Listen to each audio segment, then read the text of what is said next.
For 41 years, one family lived with heartbreak, suspicion, and unanswered questions after their mother disappeared. Now, the new documentary, The Vanishing of Dolores Wulff, explores their desperate search for the truth and how a cold case detective finally solved it decades later. Director Paul Sadowski and producer Lars Slind join me now to chat about the film ahead of its premiere. Thank you guys so much for joining us here on Live in the Bay. Thank you. Thank you for having us. Yes, this was a case that got so much attention over the years. Tell me about the story. Well, Dolores Wulff disappeared in 1979. And long story short, we don't want to give too much away of the film, obviously, but it was sort of solved finally 41 years later in 2020. And the film chronicles that entire journey. The journey is really the journey of Dolores's children. She had 4 children, 3 males and a female, and their desperate quest to find out what happened, in conjunction with their extended family, who, when your mother disappears, which obviously I think is something that we would all dread, you really are left with 2 choices, and those 2 choices are you going to just sort of stand by and let the authorities do what they have to do? Or are you going to take matters into your own hands? And that's exactly what happened in this story. The authorities were doing what they were supposed to do and investigating the case doggedly and over decades. But the family also decided to take matters into their own hands and pursue methods of trying to figure out what happened, and with means that are sometimes less than legal. So really, this is at the heart, it's a story of a family, of loss, of losing your mother, trying to find out what happened over a 41-year period. But it's also a story of these 2 forces clashing as they're trying to do the same thing, accomplish the same thing. And you had a personal connection to this story. What made you want to, tell this documentary? Well, I played football for Coach Wulff, who's the youngest son of Dolores Wulff. And when I played football for him at Eastern Washington University, I never knew about this. And years later, it came out. One of my teammates reached out to me and said, did I know about it?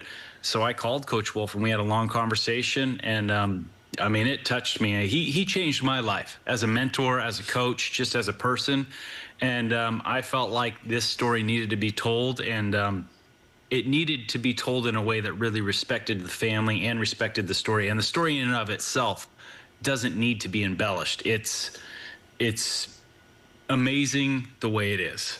Why do you think that this case and this story really touched people, at their core, and just really got so much talking about this story?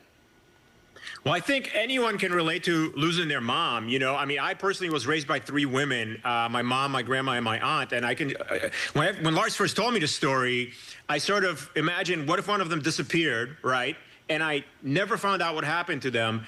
And even worse, what if somebody I love, a family member, was the primary suspect, and we spent decades thinking that this person had done it, which is the case in this story. So I think there's sort of a very universal appeal. I think most of us have at least a good relationship with our moms. And the idea of just not knowing for so long is something that really struck a nerve with me. Lars, is there anything that surprised you on this journey as you, sought out to tell this story? Is there anything that surprised you? Yeah, the depth of the story, and just, when you first talk to somebody about it, you can't ever really prepare yourself for what the truth actually was. And there are some elements about this that really will stay with us for the rest of our life. We had the last interview with Ron Heilemann, the original detective, the last interview with Matthew Slick Rocha, the uncle, who, was a big part of the children's lives. And we have footage and information that's never been shared, never been seen anywhere else. And when the family shared that with us, they really brought us into their life. And we wanted to share that with everybody else, because it gives you a different perspective on the story when you feel and see the truth from the family, and when they tell it to you, and you're seeing it and you're feeling it and knowing how much Dolores meant. It transcended anything that we had expected it to be.